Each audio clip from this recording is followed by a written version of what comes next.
Happy Labor Day, everybody. Today is the, I guess, unofficial last day of summer. It's really hot, nice day here in New York. No white after today, no wearing white after Labor Day. I don't know why that is, but that's what they say. It sure feels like summer. It feels more like summer today than it has most of the summer. It's been a surprisingly cool summer here in New York, temperature-wise. And we're approaching my favorite season, fall in New York. We're going to be starting a new program in just half an hour. It's Light on Conspiracies with Ole Dammegard. I love having Ole on the show. He's such a great guest. Ole is one of the people that I used to watch on YouTube, and I would see him on Alex Jones and stuff when I first became interested in exploring alternate explanations for historical events. Ole's written a lot of books about political assassinations and false flag operations. Ole has lived in Sweden, and he's written extensively about the assassination of Swedish Prime Minister Olof Palme. And it's interesting because Ole's writing and reporting on that was the first I ever heard of it. There was not a lot of reporting about the assassination of Olof Palme in the United States of America, but I do believe it's Ole's contention that the CIA and other clandestine individuals associated with the United States and our, secret intelligence agencies played a role in that assassination, and that it was a false flag. It was blamed on somebody else. A lot of similarities to the JFK assassination, the Las Vegas shooting. The perpetrator is found right away. There's no actual forensic investigation. And really, the only people questioning anything about it are people like Ole. So I think it's really important that Ole has a platform and that people keep an open mind when they listen to people like Ole or myself, because anytime somebody tries to shut you down immediately for questioning the official narrative of anything, 9/11 coming up next week, 17th anniversary of that horrible day. It's a week from tomorrow, so planning a bunch of special guests to talk about 9/11. But it's really important to me that I'm adding this new show with Ole to the Only on Patreon platform. It's going to be really important for people to go to patreon.com/lightonconspiracies and sponsor Ole, or you can go to patreon.com/crowdsource the truth. And for as little as $1 a month, you're going to be able to watch Light on Conspiracies with Ole Dammegard. It's going to be an exciting show. And today, of course, Ole will be talking about false flags. He's frequently talking about false flags, and we're going to have special guest Cody Snodgres with us. I think most people know that Cody and Ole are very good friends. I always find Cody to be fascinating. And, it's not that long ago that a show on YouTube on Crowdsource the Truth with both Ole and Cody resulted in these sort of vague, anonymous strikes. YouTube never really told us what the violation was.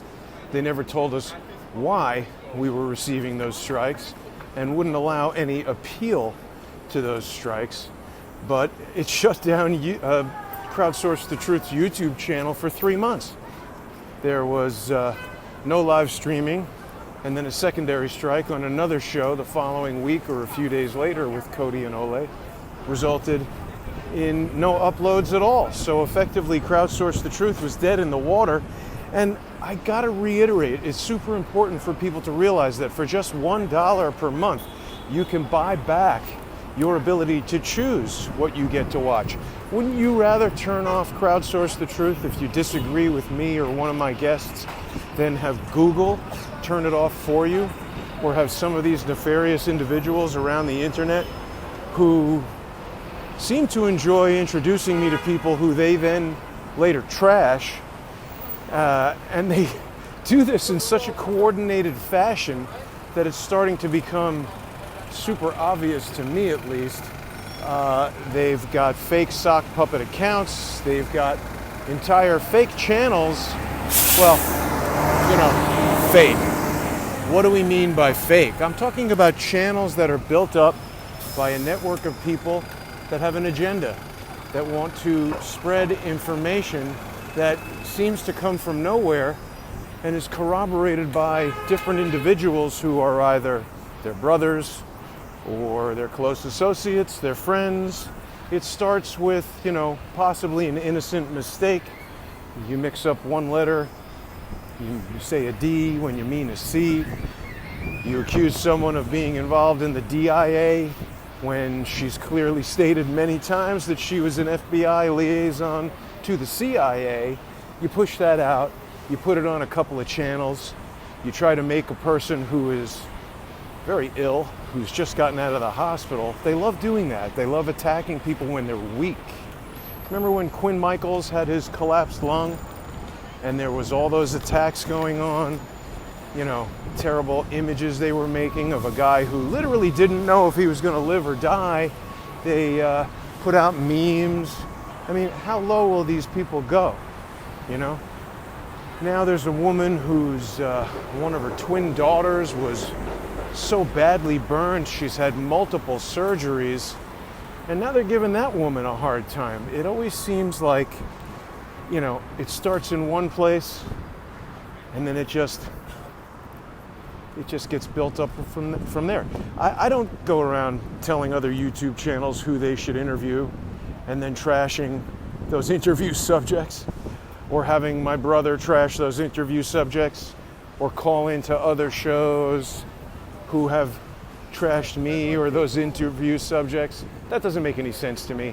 So when people watch Light on Conspiracies with Ole Dammegard and today's special guest, Cody Snodgres, I think it's really important that you think for yourself. I'm not suggesting that people should believe everything that I say and disbelieve something that somebody else says, or believe everything that Ole says or Cody says. I mean, by all means, there's things these guys say that I might disagree with. There's things that any of my guests might say that I disagree with. I think a lot of us agree. How you doing? I think a lot of us agree that physical evidence would seem to indicate that no 737 hit the Pentagon. So it definitely would be interesting to have more information about that. But I don't like this idea that when someone says something that you don't agree with, they're automatically lying. There are times that we know that people are deliberately lying, like when they make claims up out of thin air and then broadcast them repeatedly for months. Then we know they're lying. But see, sometimes people have wrong information and maybe they're confused and they go off in the wrong direction. So the most important thing for anybody watching Crowdsource the Truth or anything is you really got to be discerning. You really need to think for yourself and, question everything. If somebody says something and you feel there's no evidence to support what they're saying, go find evidence to support it, to refute it, whatever. I mean, people seem to have a tendency to post these comments that are just insulting or intended to drive the narrative. That's another problem that I see is we've got this group of individuals on YouTube who seem to want to drive a narrative. They want to introduce characters, then they want to create scenarios, they want to entice people into doing things like suggest that I interview these people. Why are they doing that? Why do other people care who I interview? Or that is to say, why wouldn't they send me a private message and say, hey, would you like to interview this person? Instead, they make it a big public announcement without knowing if I would or would like to interview the person. I think they do that because they want to try to put some kind of public pressure on me to do something. And they love these scenarios where if I go one way, they have something to say. If I go the other way, they have something to say. Like, oh, why isn't Jason interviewing this person? Is he hiding something? I didn't even know any of these particular people until those that are besmirching them brought them to my attention. It all seems very contrived. It all seems like they've got a network of guys waiting in the wings to interview them, to put out fake interviews with Imran Awan. How is that a legitimate independent journalist? Somebody who puts out a comedy routine one day, is cursing up a storm, putting out, completely idiotic opinion-based videos the next. That really seems to just undermine the process of independent reporting. And it's just a way to muddy the waters. So it's important to me that people who watch will use their own heads and think and question everything, even everything that I say. And you keep questioning it and you keep looking into it. And, if all the things that are said seem consistent and evidence-backed, and this guy's ready to run right through the light, then you draw your own conclusions. And if you come to a different conclusion, then, no problem. We can be corrected. We can be wrong. I'm not saying everything I say is correct. We're looking for the answers. Anyway, I'm back here at HQ, going to get ready for the broadcast at noon. Light on Conspiracies with Ole Dammegard. Please join us. Go to patreon.com/lightonconspiracies and sponsor Ole, or go to patreon.com/crowdsource the truth and become a sponsor. Thanks for your sponsorship. I'll see you in 19 minutes.